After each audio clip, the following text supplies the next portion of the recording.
Binary logistic regression নিয়ে আলোচনা।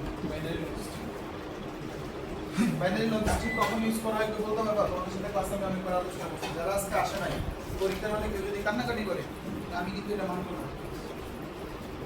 আমি বলে রাখি, শোনো, আন্তরিকতা এক জিনিস, আন্তরিকতার দিকে যদি দুর্বলতা হবে সেটা কিন্তু আমি সহ্য করবো না।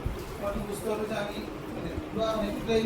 অনেকেই আমার জুনিয়র বাবা কর্ম এবং আমি অনেকটাই এই আন্তরিকতা রাখতে চেষ্টা করি। এই অনেকেই ক্লাস করতেছেন, আজকে কত গুরুত্বপূর্ণ জিনিস পড়াবো, কি মনে হচ্ছে যে পরে এসে মানে গরিব ফেললে আরেকজনের বন্ধুর কাছ থেকে শুনলে কি সব কিছু হয়ে যাবে না? আমি ক্লাস অনেক কথা বলি, তুমি যখন তোমার যে আসবে না তারা বুঝে দেবে, তোমার মাথায় বুঝে থাকবে না।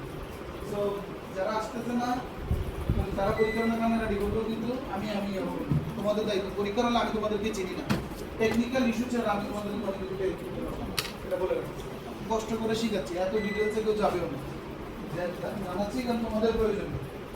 আসি লজিস্টিক রিগ্রেশন বা রিগ্রেশন মডেল ইউজ করি। আমাদের একটা ডিপেন্ডেন্ট ভেরিয়েবল থাকে, একাধিক ইন্ডিপেন্ডেন্ট ভেরিয়েবল থাকে। আমরা ইন্ডিপেন্ডেন্ট ভেরিয়েবলের পরিবর্তনের ফলে ডিপেন্ডেন্ট ভেরিয়েবলে কি পরিবর্তন হয় এটা আমরা রিগ্রেশনের সাহায্যে দেখতে পারি, তাই তো? লিনিয়ার রিগ্রেশন কখন বলি? যখন ডিপেন্ডেন্ট ভেরিয়েবলের নেচারটা কন্টিনিউয়াস হয়। কি হয়? ডিপেন্ডেন্ট ভেরিয়েবলের নেচারটা কন্টিনিউয়াস হয়। এই মোবাইল অফ করো। যেটা বলতেছিলাম, ডিপেন্ডেন্ট ভেরিয়েবল যে সিজিপিএ, এটা একটা continuous nature. So continuous nature, তাহলে এটা লিনিয়ার রিগ্রেশন। এখন ডিপেন্ডেন্ট ভেরিয়েবল সবসময় কন্টিনিউয়াস ভেরিয়েবল থাকে না, এটা জায়গায় ক্যাটাগরিক্যাল ভেরিয়েবল আসতে পারে। কি আসতে পারে? যেরকম কারো হার্ট ডিজিজ আছে কি নাই, ইয়েস নো। তাহলে ডিপেন্ডেন্ট ভেরিয়েবলকে যদি আমরা দেখতে চাই যে heart disease yes no, back pain yes no, তাহলে ডিপেন্ডেন্ট ভেরিয়েবলটা এখন কি ভেরিয়েবল? ক্যাটাগরিক্যাল ভেরিয়েবল, যার দুইটা ক্যাটাগরি আছে, তাই এটাকে আমরা বলবো বাইনারি। তাহলে এই ধরনের ভেরিয়েবলের ক্ষেত্রে আমরা যে মডেল ইউজ করি তার নাম হলো binary logistic regression model. Dependent variable যদি ক্যাটাগরিক্যাল হয় এবং যদি তার দুইটা ক্যাটাগরি থাকে, কয়টা ক্যাটাগরি? তাহলে আমরা বাইনারি লজিস্টিক রিগ্রেশন ব্যবহার করে থাকি। এতদিনে শিখে যাওয়ার কথা, পড়তে উঠতেছ এখনো বাইনারি লজিস্টিক নিয়ে আইডিয়া নেই। যদি ডিপেন্ডেন্ট ভেরিয়েবল ক্যাটাগরিক্যাল, দুই এর অধিক ক্যাটাগরি থাকে, কি থাকে? কি দুই এর অধিক, তাহলে হলো মাল্টিনোমিয়াল লজিস্টিক। দেখো, মাল্টিনোমিয়াল, নমিনাল না, নোমিয়াল লজিস্টিক রিগ্রেশন ইউজ করি। যদি ডিপেন্ডেন্ট ভেরিয়েবলের category, dependent variable categorical must, but তার তিনটা ক্যাটাগরি থাকবে। কয়টা ক্যাটাগরি? মানে দুই এর অধিক, 3, 4, 5, 6 যা থাকতে পারে সেটাই, ঠিক আছে?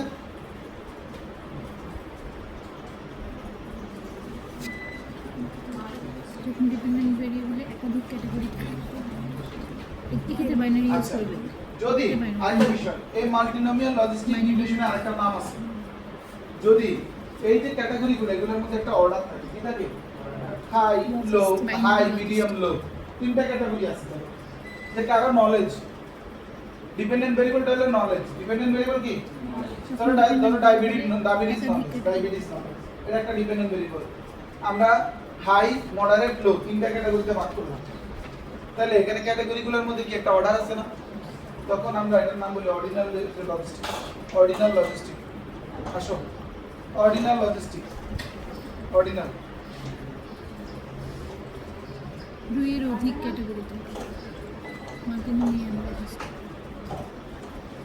অর্ডিনাল লজিস্টিক, ঠিক আছে?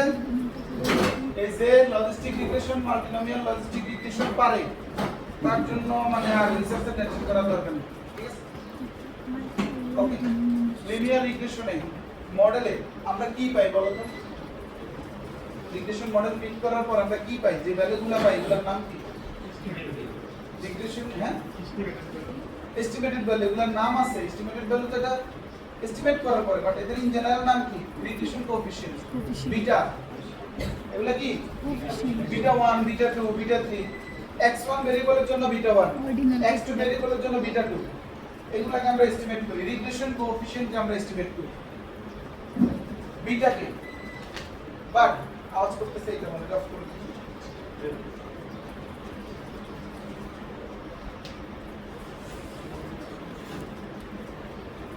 তো লিখে রাখো, লিনিয়ার রিগ্রেশনে রিগ্রেশন কোএফিশিয়েন্ট বিটা বের করি। রিগ্রেশন কোএফিশিয়েন্ট বিটা বের করি। এই যে দেখেন, রিগ্রেশন লিনিয়ার রিগ্রেশনে রিগ্রেশন কোএফিশিয়েন্ট বিটা বের করি। কি বের করি? ধরুন বিটা 1 বিটা 2 বিটা 3 এগুলা। এই বিটা 2 কাকে বলবো বলো তো? বিটা 2 কার জন্য? কোন কি বলো তো? x2 এর জন্য। বিটা 3 x1 x2 x3 এগুলা কি? আর ওরে বলতে দাও।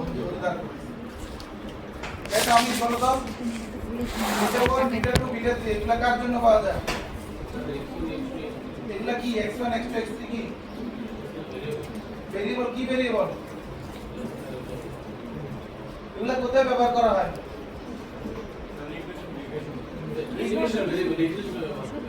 তাহলে এগুলা এই x1 x2 এগুলার নাম কি? কেউ বলবা না পাশ থেকে? শেখা দরকার। তোমার কেউ জিজ্ঞেস করতেছে না। বলো এগুলার নাম কি? রিগ্রেশন মডেলে x1 x2 x3 এর নাম কি? নয়ন বলো। Independent variable. এগুলার নাম কি? এগুলা কি করে? কেউ একজন বলতো দোল দাও তো। বলো কি করে? এই বিটা 1 দ্বারা কি বোঝায়? ইসমাইল বলো তো। দ্বারা বিটা 1 এটা দ্বারা কি ইন্ডিকেট করে? x1 এর কোএফিশিয়েন্ট। হ্যাঁ, এটা কমেন্ট করো। ধরো বিটা 1 এর মান পজিটিভ যদি হয় তাহলে পজিটিভ রিলেশনশিপ থাকবে, ভালো আর যদি নেগেটিভ থাকবে। ওকে, আমি বললাম যে রিগ্রেশন কোএফিশিয়েন্ট বিটা 1 এর মান 1.5। তাহলে এটা কমেন্ট করো। তার মানে আচ্ছা, আমি তোমাকে সিনারিও দিচ্ছি। x1 যদি এক ইউনিট বাড়ানো হয় তাহলে ডিপেন্ডেন্ট ভেরিয়েবল 1.5 ইউনিট হবে। সো এই জিনিসটা হলো প্রতিটাই হলো ডিপেন্ডেন্ট ভেরিয়েবলের সাথে কানেকশন। তার সাথে এটা হলো ঢাল। এটা কি? ঢাল। x এর পরিবর্তনে y এর পরিবর্তনটাই হলো বিটা। ঠিক আছে, বসো। Thank you. এখন আমরা যখন বাইনারি লজিস্টিক করব, স্যার এখানে কি আসবে? এখানে আসবে অডস রেশিও। এখানে কি আসবে? এখন স্যার অডস রেশিও কি? বলছিলা অডস রেশিওর নাম শুনছো? কোন কোর্সে পড়ানো হয় নাই? কোন কোর্স পড়েছে? প্রবাবিলিটিতে। ওটা ফার্স্ট ইয়ার ফার্স্ট সেমিস্টারে। এটা অডস। হ্যাঁ, ওইটা আলাদা জিনিস ods ratio. But regression course পড়ে আসছো না? কে পড়েছে? প্রিয়াঙ্কা ম্যাম। ম্যাডাম তো আইডিয়া তো একবারও দেওয়ার কথা। অডস রেশিও মানে লজিস্টিক রিগ্রেশনের নাম এখন পর্যন্ত শুনো নাই? না sir.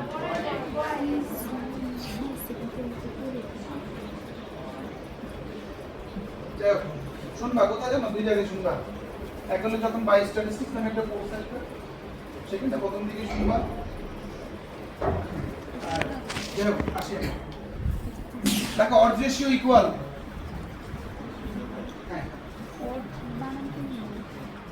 e to the power inverse beta, e to the power inverse beta, exponential beta, e to the power beta, লেখো beta লেখো। epsilon যেটাকে বলি আর কি, e to the power, না এটা epsilon না, e to the power beta, মানে বিটাকে exponential করলে, এক্সপোনেনশিয়াল বিটাকে এক্সপোনেনশিয়াল করলে কি পাওয়া যায়? অডস রেশিও পাওয়া যায়। রিগ্রেশন কোএফিশিয়েন্টের বেস কত?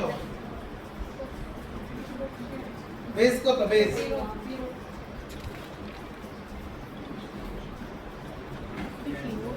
রিগ্রেশন কোএফিশিয়েন্টের বেস হলো 0। কত? 0 থেকে বেশি হলে পজিটিভ রিলেশন, 0 থেকে কম হলে নেগেটিভ রিলেশন। তার মানে বেস হলো 0। লিখে রাখো অডস রেশিওর বেস হলো 1। অডস রেশিওর বেস কত? অডস রেশিও যদি 1 এর বেশি হয় তার মানে তাদের মধ্যে পজিটিভ সম্পর্ক, 1 এর নিচে হলে নেগেটিভ সম্পর্ক। 0.50 তাদের মধ্যে সম্পর্ক কি প্রপোর্শনাল নাকি ইনভার্স? 0.50 অডস রেশিও বলছি 1 হলো বেস ভ্যালু, তার মানে 1 এর উপর হলো প্রপোর্শনাল, 1 এর নিচে নামলে ওটা কি ইনভার্স, উল্টা সম্পর্ক, মানে একটা বাড়লে আরেকটা কমবে। আচ্ছা, লেখো আরেকটা জিনিস লিখে রাখো। অডস রেশিওর সাহায্যে আমরা কোনো একটা ঘটনা ঘটার সম্ভাবনা বের করি।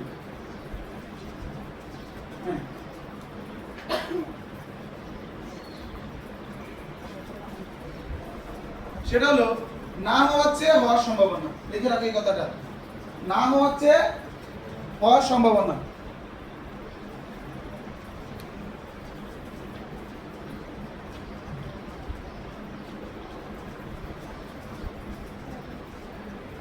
আমি ওটা আমরা ইয়েতে গেলেই আমি দেখাচ্ছি। কথাগুলো মাথায় রাখবা যে বাইনারি লজিস্টিক পারবে তার জন্য রিসার্চ এটা লাগবেই। এইটা যারা লজিস্টিক রিভিশন যারা তুমি আগে দিয়েই পারবে তোমরা ফোর্থ ইয়ারে উঠবে এখনো লজিস্টিক রিভিশনের নাম শুনে না, অথচ অন্যান্য ইউনিভার্সিটিতে পোলাপান ফোর্থ ইয়ারে পাবলিকেশন থাকে 3-4টা। ঠিক আছে? আচ্ছা, এখন আমরা একটু দেখতে চাই, ট্যাপ করে দেখতে চাই এই স্ট্যাটাতে ট্যাপ করে কিভাবে, এই যে ট্যাব বা টেবিল লিখে যদি আমরা ব্যাক পেইন দেখি 0 1 মানে এখানে ব্যাক পেইন আছে কত জনের? 170 জনের। ব্যাক পেইন নাই কত জনের? 79 জন। আমরা ইয়েস কে 1 দ্বারা কোড করছি, নো কে 0 দ্বারা কোড করছি। কোডে তোমাদের সাথে আমি কি করতেছিলাম?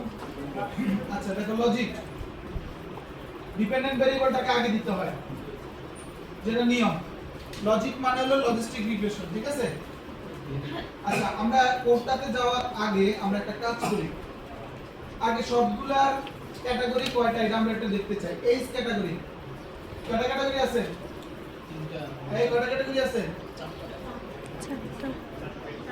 4টা। 30 এর নিচে, 30 থেকে 39, 40 থেকে 50, 50 এর উপরে। এখন আমরা বলছি স্টার্টাতে একটা জিনিস মাথায় রাখবা, ক্যাটাগরিগুলো যদি কোড করা না থাকে তাহলে কিন্তু অ্যানালাইসিস রান করানো যায় না। রেকর্ড করছিলা, রেকর্ডিং মানে 1, এটা মানে 2, এটা মানে 3, এটা মানে 4। স্টার্টাতে এটাকে কোডিং করে রাখতে হবে। কি করতে হবে? কোডিং করতে হবে। তুমি এই ক্যাটাগরি যে কত তোমার রেঞ্জ বুঝবে না, 31 থেকে 39 এটা বুঝবে না, তোমাকে বলে দিতে হবে এটা মানে 1, এটা 2, এটা 3, এটা 4। এক নম্বর ক্যাটাগরি মানে হলো 30 থেকে 30 বা 30 এর নিচে। 2 নম্বর ক্যাটাগরি মানে বয়স তার এত থেকে এত, 3 নম্বর মানে এত থেকে এত। সেটা কি কোড করা আছে কি নাই? কোড করতে হয় হলো এনকোডিং এর সাহায্যে। একটা কোড আছে এনকোড, নাম কি? এনকোড। আচ্ছা যাই হোক, আমাদের এখানে কোড করা আছে। এখন আমি দেখব কিভাবে এই ভেরিয়েবলটা কি কোড করা আছে কি না এটা দেখব কিভাবে। তাই আমরা এখানে লিখব কোড বুক, ছোট করে লিখব কোড বুক। কোড বুক, কোড বুক লিখে এই ভেরিয়েবলটা যদি আমি আবার দেই তাহলে দেখো চলে আসছে।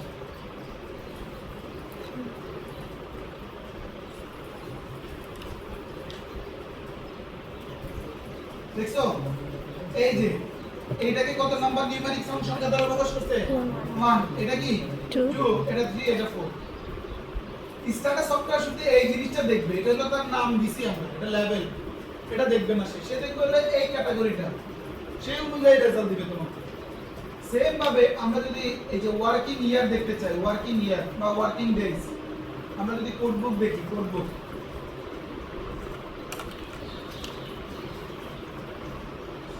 তাহলে ওয়ার্কিং ইয়ারও কয়টা ক্যাটাগরি? এই প্রথম ক্যাটাগরি হলো তারা সপ্তাহে 1 থেকে 3 দিন কাজ করে। এই ডাটাটা হলো একটা ড্রাইভারদের ব্যাক পেইন নিয়ে, ড্রাইভারদের ব্যাক পেইন নিয়ে। আমরা তাদেরকে জিজ্ঞেস করছি মানে সপ্তাহে কয় দিন কাজ করবে। আমরা এটাকে ক্যাটাগরি করছি, কেউ 1 থেকে 3 দিন, কেউ 4 থেকে 5 দিন, কেউ 6 থেকে 7 দিন। 1 থেকে 3 দিন যেটা, এটাকে 1 নাম্বার দিচ্ছি, এটাকে 2 নাম্বার দিচ্ছি, এটাকে 3 নাম্বার। 1 নাম্বার ক্যাটাগরিতে কতজন আছে? 2 নাম্বার ক্যাটাগরিতে, 3 নাম্বার ক্যাটাগরিতে। এরকম করে আমরা কোড দেখতে পারি। স্যার আরেকভাবেও দেখা যায় কিভাবে, এই যে ট্যাব যে দিছো, তাহলে ট্যাব দিলে ক্যাটাগরি শো করে। তুমি যদি ট্যাব দেওয়ার পরে এখানে কমা দিয়ে লেখো নো লেভেল একসাথে, কিছু এটা তো জুম করা নয়, এখানে পুরোই দেখা যায়। তাহলে দেখো নো লেভেল দিলে তখন ক্যাটাগরি শো করছে, নিউমেরিকটা শো করতেছে, এটা শো করতেছে, দেখো লেভেলটা শো করতেছে না, শুধু ওই নিউমেরিক যেটা দিয়ে কোডিং করা হয়েছে ওই কোডিংটা শো করতেছে। এটা একটা বিষয়। এরকম করে আমাদের, আমি বাকিগুলো একটু দেখাই। ঠিক কি ক্যাটাগরিটা? এটা এটা বুঝি না কোডিং করার কোডটা বুঝি না, তোমরা কি বুঝছো প্রশ্নটা? স্যার কোডিং করার জন্য যে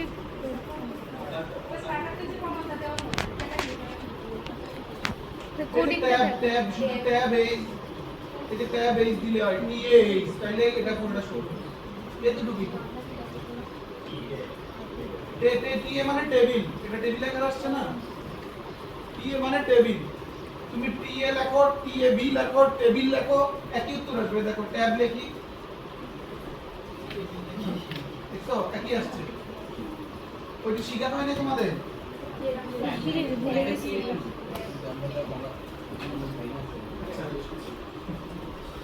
হ্যাঁ।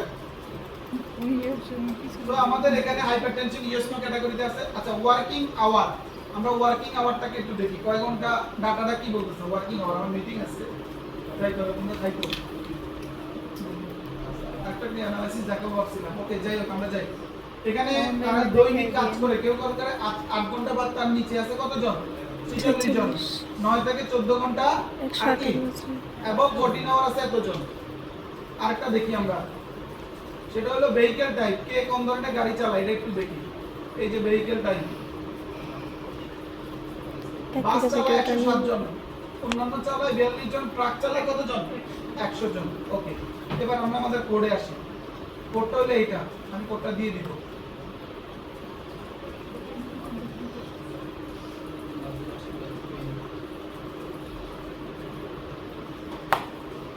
আচ্ছা আমি আপাতত যেটা দেখাই এটা একটু দেখি। আমরা লিখবো লজিক। লজিক লেখার পরে আমি এই জিনিসটা আপাতত বুঝতেছি। আমাদের নিয়ম হলো আগে ডিপেন্ডেন্ট ভেরিয়েবলটা দেওয়া। আমাদের ডিপেন্ডেন্ট ভেরিয়েবল হলো ব্যাক পেইন, যার দুইটা ক্যাটাগরি আছে। কয়টা category? Yes no, back pain আছে অথবা না। ওকে দিলাম। দেওয়ার পরে এবার স্পেস দিয়ে দিয়ে ইন্ডিপেন্ডেন্ট ভেরিয়েবলগুলো দিয়ে যাব। ধরো আমার ভেহিকল টাইপ, এটা একটা ইন্ডিপেন্ডেন্ট ভেরিয়েবল দিলাম। এরপরে ধরো এই যে একটা ইন্ডিপেন্ডেন্ট ভেরিয়েবল দিলাম, ওয়ার্কিং ডেজ দিলাম, ওয়ার্কিং আওয়ার দিলাম, এই চারটা দিলাম। আরেকটা দিলাম ধরো হাইপারটেনশন, তার কি উচ্চ রক্তচাপ আছে কিনা। কয়টা ভেরিয়েবল দিছি? কয়টা দিছি? 5টা। 1 2 3 4 5, 5টা ইন্ডিপেন্ডেন্ট ভেরিয়েবল দিছি। আর ব্যাক পেইনটা হলো ডিপেন্ডেন্ট ভেরিয়েবল। এখন একটা বিষয় আছে, তুমি যখন ইয়াতে এখন এই ভেরিয়েবলগুলো এটা তুমি দিচ্ছ, সফটওয়্যার কিভাবে বুঝবে যে এটা ক্যাটাগরিক্যাল ভেরিয়েবল না এটা নিউমেরিক্যাল ভেরিয়েবল? সফটওয়্যারকে বুঝতে হবে। এই ডাটাটা দেখো, দা বাস আদার ট্রাক, ওখানে কিন্তু বাসকে 1 দ্বারা রেকর্ড করা হয়েছে, আদারকে 2 দ্বারা রেকর্ড করা হয়েছে, আর ট্রাককে কত দ্বারা? 3 দ্বারা। এখন সে তো এটা এভাবেও ভাবতে পারে ডাটাটা 1 2 3, এটা যে একটা ক্যাটাগরি, সে ক্যাটাগরি না নিয়ে এটা তো নরমাল কন্টিনিউয়াস সংখ্যাও ভাবতে পারে না। সেই ডাটার যে ক্যাটাগরিক্যাল ভেরিয়েবল এটা তাকে বুঝাইতে হবে। সো এটা বোঝানোর জন্য প্রতিটা ইন্ডিপেন্ডেন্ট ভেরিয়েবলের আগে আমরা আই ডট দিব। কি দিব? I dot. আদারওয়াইজ এটা নিউমেরিক্যাল ভেরিয়েবল হিসেবে সে কনসিডার করবে। এই দেখো এখন একটু রান করাই। এই দেখো সবগুলা ভেহিকল টাইপ দেখাচ্ছে, এইজ দেখাচ্ছে, কিন্তু এদের ভিতরে ক্যাটাগরি দেখাচ্ছে না। ও মনে করতেছে যে এটা নিউমেরিক্যাল ভেরিয়েবল। বাট এটা যদি আমরা ক্যাটাগরিক্যাল হিসেবে দেখি তাহলে কিভাবে করব? দেখো লজিক আই ডট দিব, প্রতিটার আগে আই ডট ছোট হাতে আই ডট। ডিপেন্ডেন্ট ইয়ার আগে দিবেন। আই ডট আই ডট সবগুলো এখানে ক্যাটাগরিক্যাল ভেরিয়েবল, সবগুলা। এই যে ক্যাটাগরিক্যাল করে দিছি না, এইজ ক্যাটাগরিক্যাল দিছি না, 30 এর নিচে 31 থেকে 40, 40 থেকে 50 ক্যাটাগরি হয়ে গেছে না এখন। যদি ডিরেক্ট থাকতো যে 40 45 30, এটা নিউমেরিক্যাল, এটা নিউমেরিক্যাল। হ্যাঁ, ব্যাক পেইন তো এটা ডিপেন্ডেন্ট ভেরিয়েবল, এটা ক্যাটাগরিক্যাল, ইয়েস নো আকারে আছে। তাই তো আমরা বাইনারি লজিস্টিকে যাচ্ছি, বুঝতে পারছি? লজিক মানে হলো বাইনারি লজিস্টিক। এরপরে সবগুলো ভেরিয়েবল দেওয়ার পরে কমা দিয়ে ওআর দিব। ওআর মানে অর্জস্য। ওআর মানে কি? অর্জস্য। ওআর ছোট হাতের, কোনটা বড় হাতের দেওয়া যাবে না। কোডগুলো সবসময় ছোট হাতের হয় স্টার্টার থেকে। ওআর মানে অর্জস্য। এবার একটু নাম দিই। দেখছো এবার প্রতিটা ক্যাটাগরির জন্য রেজাল্ট শো করতেছে। দেখো এখানে কি ক্যাটাগরি শো করছিল? করে না, কিন্তু আই ডট দেওয়ার পরে এখানে দেখো ক্যাটাগরির জন্য শো করতেছে। এটা একটা ইন্টারেস্টিং বিষয়। এই দেখো এটার নাম হলো অর্জস্য। এই যে দেখো লেখা আছে অর্জস্য। এখন ভেহিকল টাইপ ছিল কয়টা? 3টা। দেখাচ্ছে কয়টার জন্য? 2টার জন্য। আরেকটা গেল। এটা হলো সবচেয়ে গুরুত্বপূর্ণ পার্ট, যে এতটুকু শিখে যেতে পারবে তার রিসার্চ সবাই মনোযোগ দাও, আজকে যারা এই ক্লাস করে না এরা হতভাগা, এরা হতভাগা। আসি আমরা এই জিনিসটা শিখছি মাস্টার্স থেকে, আরো আগে শিখলে আরো আগে রিসার্চের কাজে যেত, কেউ শিখাই নাই। আসি বিষয়টা বলতে অডস রেশিও বিষয়টা, ও যখন কোনো ফলাফল দিবে ওরা কিন্তু তুলনা করে দেয়। আমাদের মা বলে না যে পাশের বাসার অমুকের ছেলে এ প্লাস পাইছে, অমুকের ছেলের চেয়ে তোর রেজাল্ট কম, অমুকের ছেলের চেয়ে তোর রেজাল্ট বেশি, তুলনা করে বলে না। একটা কথার কথা, তোমরা 3 বন্ধু, এক বন্ধু জিজিপিএ 2 পাইছে, আরেক বন্ধু 3 পাইছে, আরেক বন্ধু 4 পাইছে। এখন যে 2 পাইছে তার সাথে যে 3 পাইছে কত গুণ বেশি পাইছে? 1 গুণ বেশি পাইছে, তাই না? আর যে 4 পাইছে 2 গুণ পাইছে না? তাহলে একজনকে আমি বেস ধরতেছি, যার সাথে তুলনা করতেছি, তাই না? যার সাথে যে 2 পাইছে সে হলো আমার রেফারেন্স ক্যাটাগরি। এটার নাম কি? যার সাথে তুলনা করব তার নাম হলো রেফারেন্স ক্যাটাগরি। সেখানে একটা রেফারেন্স ক্যাটাগরি থাকবে। কি থাকবে? এই ইন্ডিপেন্ডেন্ট ভেরিয়েবলের মধ্যে একটাকে রেফারেন্স ক্যাটাগরি ধরে নিবে। কি ধরে নিবে? এটা মাথায় রাখবা, যার সাথে তুলনা করে উত্তর দিব সে হলো রেফারেন্স ক্যাটাগরি। ফাইন। তাহলে আমাদের এখানে কার জন্য, ধরো ভেহিকল টাইপটা দেখো, কার জন্য, মানে কাকে দেখাচ্ছে না, বাস, তার মানে সে বাসকে রেফারেন্স ক্যাটাগরি ধরছে। এখানে যে উত্তরগুলো আসবে প্রতিটাকে বাসের সাথে তুলনা করে উত্তর দিতে হবে। কার সাথে? বাসের সাথে। ট্রাক ড্রাইভারদের যখন কথা বলবো তখনও তুলনা করবো কার সাথে? বাস ড্রাইভারদের। অন্যান্য যে ড্রাইভিং আছে, আদার যে ভেহিকল আছে, তাদেরও যখন কথা বলবো তুলনা করবো কার সাথে? একজন থাকবে যাকে রেফারেন্স ক্যাটাগরি ধরতে হবে। প্রশ্ন হলো, বুঝছো? এটা independent variable. Sir dependent variable কিভাবে কি হলো? এটা কিসের জন্য আসলো বুঝলাম না। আমরা ডিপেন্ডেন্ট ভেরিয়েবল ধরছি কার জন্য? ব্যাক পেইনের জন্য। ব্যাক পেইনে কয়টা ক্যাটাগরি ছিল? 2টা। Yes, no. নো। তার উত্তরটা কার জন্য দিছে? দিলে একবার ইয়েসের জন্য দেওয়ার কথা, একবার নো এর জন্য দেওয়ার কথা, দিছে কিন্তু একটা টেবিল। কয়টা টেবিল? একটা টেবিল একটাই দিছে। তাহলে মাথায় রাখবা এখানেও এই ডিপেন্ডেন্ট ভেরিয়েবল যে 2টা ক্যাটাগরি, এখানেও একটাকে রেফারেন্স ক্যাটাগরি হিসেবে ধরবে। ইয়েস অথবা নো। এখন কাকে রেফারেন্স ক্যাটাগরি ধরবে সে? স্যার কথাটা মনোযোগ দিয়ে শোনো।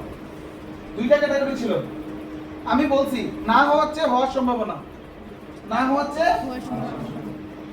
তাহলে এখানে ব্যাক পেন মাথা রাখবে, যাকে 0 ধরছি সে অটোমেটিক্যালি তাকে রেফারেন্স ক্যাটাগরি ধরবে। 0 ধরছি কাকে?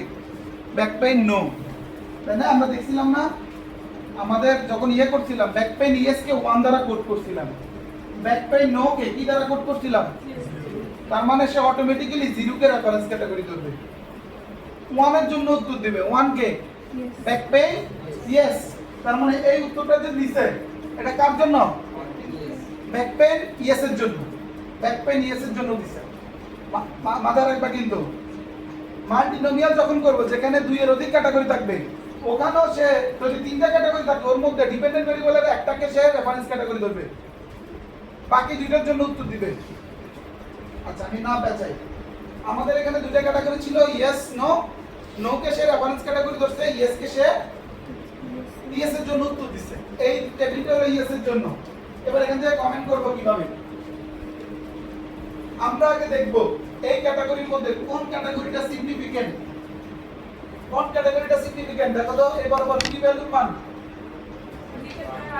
এটা 0.032, এটা সিগনিফিকেন্ট। পি ভ্যালুর মান 5% এর ছোট, 3.2%। তাহলে যেটা সিগনিফিকেন্ট শুধু সেটার জন্যই কমেন্ট করব। এই বরাবর কোন, তাহলে কোন ক্যাটাগরিটা সিগনিফিকেন্ট? ট্রাক। আমরা ট্রাকের জন্য কমেন্ট করব। সবাই মনোযোগ দাও, কমেন্টটা কিভাবে করতেছি। তো আমি মোবাইল রাখো, মোবাইল রাখো। ট্রাক বরাবর অড রেশিও কত আছে? 2.23। এই 2.23 আমরা সহজভাবে করে দেখাচ্ছি। আগে হলো তাহলে এই 2.23টা হলো ব্যাক পেইন হওয়ার সম্ভাবনা। কি সম্ভাবনা? ব্যাক পেইন হওয়ার সম্ভাবনা। আমি একবার বলে যাই, তারপরে তোমরা রিলেট করো। বলতেছে ট্রাক ড্রাইভারদের ব্যাক পেইন হওয়ার সম্ভাবনা 2.23 টাইমস হায়ার কম্পেয়ার টু কাদের তুলনা বাস ড্রাইভারদের তুলনা। আবারও ট্রাক ড্রাইভারদের ডিপেন্ডেন্ট ভেরিয়েবল কি back pain. So back pain হওয়ার সম্ভাবনা ট্রাক ড্রাইভারদের ব্যাক পেইন হওয়ার সম্ভাবনা কত গুণ বেশি 2.23 times higher compare to bus driver. বুঝছো কি কাজ করে?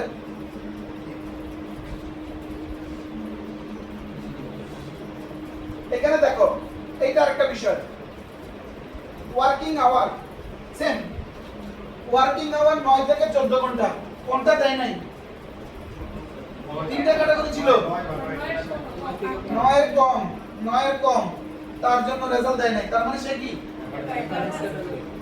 তার মানে যারা 9 ঘন্টার কমে ড্রাইভিং করে তাদের তুলনায় যারা 9 থেকে 14 ঘন্টা ড্রাইভিং করে তাদের ব্যাক পেইন হওয়ার সম্ভাবনা কত প্রায় 4 টাইমস এর কাছাকাছি। ইন্টারেস্টিং না বিষয়টা কমেন্ট করাটা কত ইজি। ওটা সিগনিফিকেন্ট ছিল পি ভ্যালুর মান 0.000 মানে এটা সিগনিফিকেন্ট। এবার দেখো যারা 14 ঘন্টার বেশি ড্রাইভিং করে তাদের ব্যাক পেইন হওয়ার সম্ভাবনা কত 3.23 কত গুণ বেশি 2. হ্যাঁ যারা 14 ঘন্টার বেশি ড্রাইভ করে তাদের ব্যাক পেইন হওয়ার সম্ভাবনা কত আরে বাবা 3.32 বা 3 টাইমস হায়ার কাদের তুলনায় যারা 9 ঘন্টার কম ড্রাইভ করে ওই যে রেফারেন্স ক্যাটাগরি। আচ্ছা এখন যাদের হাইপারটেনশন আছে তাদের ব্যাক পেইন হওয়ার সম্ভাবনা কত গুণ কম্পেয়ার টু যাদের তার মানে যাদের নাই তাদের তুলনায় যাদের আছে তাদের ব্যাক পেইন বেশি সিম্পল। হ্যাঁ না কনস্ট্যান্ট হলো পুরো মডেলের এটা বাদ এটা হলো টোটাল মডেলের এটা আমাদের দেখার দরকার নেই। আরে আলফার মান আসে না ওইটার কথা বলছি এটা বাদ আমরা এটা দেখব। এখন এখানে একটা কথা আছে স্যার আপনি বারবার টাইমস দিয়ে বলতেছেন এত গুণ বেশি অত গুণ বেশি আমরা চাইলে এটাকে পার্সেন্টেজে বলতে পারবো। কিভাবে বলবো আমরা বলছি অডস রেশিও বেস কত 1 তাহলে আগে এখান থেকে 1 বাদ দিবা 1 বাদ দিলে কত থাকে 1.5 2.5 থেকে 1 বাদ দিলে কত 1.5 এবার এটাকে 100 দ্বারা মাল্টিপ্লাই করো কত 150%। তার মানে হাইপারটেনশন যাদের হাইপারটেনশন আছে তাদের ব্যাক পেইন হওয়ার সম্ভাবনা 150 গুণ বেশি না 150% বেশি কাদের তুলনায় যাদের নাই। এখন প্রশ্ন হলো এখানে একটা কাজ করি স্যার আমার মন চাইলো ট্রাক ড্রাইভারদের তুলনায় বাস ড্রাইভারদের কি রকম আপনি তো বাস ড্রাইভার আমি চাচ্ছি বাস ড্রাইভারদের ব্যাক পেইন কেমন এটা দেখুন রেফারেন্স ক্যাটাগরিটা চেঞ্জ করতে চাই। হ্যাঁ আমরা কিন্তু চাই যে ট্রাক ড্রাইভারের রেফারেন্স ক্যাটাগরি থাকুক তাহলে এটা করতে পারবো কি করব দেখো এটাই সবচেয়ে ইন্টারেস্টিং দ্যাটস ওয়াই আমি এটা প্রেফার করি এটা তো মজা। সেটা কি ভেহিকল টাইপ বাস কত নাম্বার ক্যাটাগরি ছিল 1 নাম্বার তাই অটোমেটিক্যালি আই ডট দাও মানে অটোমেটিক্যালি সে বাস ক্যাটাগরিকে রেফারেন্স ক্যাটাগরি ধরে ফেলছে। এখন তুমি চাচ্ছ ট্রাক ড্রাইভার যারা তাদেরকে রেফারেন্স ক্যাটাগরি ধরতে তাইলে সে কত নাম্বার ক্যাটাগরি ছিল ট্রাক ড্রাইভার তাইলে আই এর পরে আমরা B3 কথাটা একটা কথা লিখবো B3 আই এর পর কি লিখবো B3 এবার বাকিগুলো যা আছে তাই দেখো। এবার দেখো বাসের জন্য রেজাল্ট দেখাচ্ছে আদার্সের জন্য রেজাল্ট দেখাচ্ছে না কার জন্য ট্রাকের জন্য। এখন ট্রাক কি রেফারেন্স কোড IB2 IB3 তুমি এই যে কোডটা দেখো আই এর পরে B3 মানে সে এই ভেরিয়েবলের জন্য কত নাম্বার ক্যাটাগরিকে রেফারেন্স ধরবে 3। আচ্ছা এবার আসি এবার কমেন্টটা করি এখানে এটা সিগনিফিকেন্ট বাসের জন্য। এখন এটা কি 1 এর নিচে না কম 1 এর কম হ্যাঁ কম হলে সম্পর্কটা কি হবে ইনভার্স নেগেটিভ নেগেটিভ না বিষয়টা এরকম এতক্ষণ আমরা কি করছি? ব্যাক পেইন হওয়ার সম্ভাবনা, একের উপর হলে সম্ভাবনা বেশি, একের নিচে হলে সম্ভাবনা কম। এভাবে করব। এক বিয়োগ দাও, এক বিয়োগ দাও, কত হয়? 0.65 হবে। 0.6 নাকি? হ্যাঁ, 565 65 আরে 56, 0.56। তার মানে যারা বাস ড্রাইভার তাদের 55% আমরা পার্সেন্টেজে নিয়ে যাব। কত পার্সেন্ট? এক বিয়োগ দিলে কত আসতেছে? ধরো 55 আসতেছে। সে ফর एग्जांपल 55 অথবা 56, এটাকে 100 দ্বারা মাল্টিপ্লাই করলে এটা পার্সেন্টেজে চলে যাচ্ছে। তাহলে আমরা বলবো বাস ড্রাইভারদের ব্যাক পেইন হওয়ার সম্ভাবনা, এবারে বলবো বেশি না, এবার বলবো 56% কম কম্পেয়ার টু ট্রাক ড্রাইভার।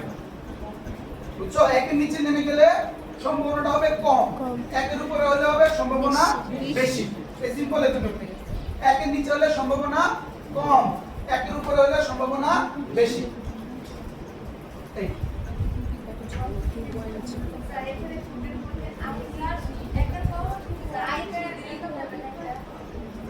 কি বুঝলাম না? আরে বাবা i3 দিলে, এ দেখো i3 দিলে কি হচ্ছে ওর কথা। i3 দিলে দেখো কি হয়,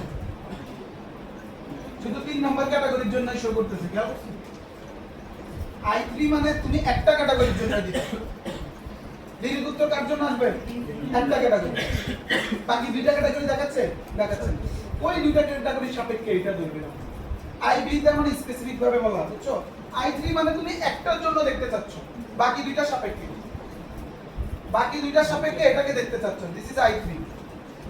আর b3 মানে তুমি একজনকে, বুঝছো? b3 মানে স্পেসিফিক ভাবে বলে দিচ্ছ যে কাকে রেফারেন্স ক্যাটাগরি দিচ্ছ। আচ্ছা, আমি এটা বলতেছি না, আমরা আমাদের কাজে আসি। এটা হলো একটা মডেল। এখন ধরো অনেক সময় আমাদের অনেকগুলো ভেরিয়েবল থাকে। ধরো ইন্ডিপেন্ডেন্ট ভেরিয়েবল হয়ে যায় 15টা। কয়টা? 15টা ভেরিয়েবল হয়ে যায়। এখন আমাদের কি এতগুলো 15টা ভেরিয়েবলে 15টাই কি দরকার কিনা?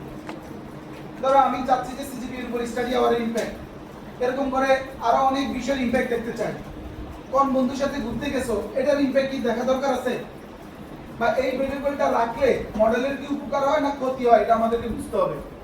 সো মাঝে মাঝে আমরা দেখব কোন একটা ভেরিয়েবল যদি বাদ দেই তাতে কি মডেলের উপর কোনো প্রভাব পড়ে কিনা, এটা আমরা চেক করব। আসি, আমি কোড দিয়ে দিছি।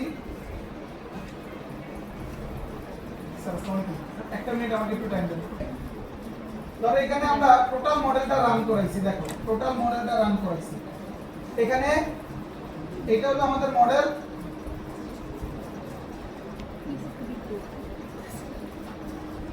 এই মডেলটা আমরা রান করাইছি। এই মডেলকে আমরা নাম দিব এসটি দিয়ে স্টোর করব, নাম দিব ফুল নামে। কি নামে? এটা হলো ফুল মডেল। এবার এখান থেকে আমরা হাইপারটেনশনটাকে বাদ দেই। কি বাদ দেই? হাইপারটেনশন ভেরিয়েবলটাকে বাদ দিব। এই দেখো এখান থেকে হাইপারটেনশন ভেরিয়েবলটাকে বাদ দিব, বাদ দিয়ে আবার মডেল রান করাবো। এটার নাম দিছি রিডিউসড। এটার নাম কি দিছি?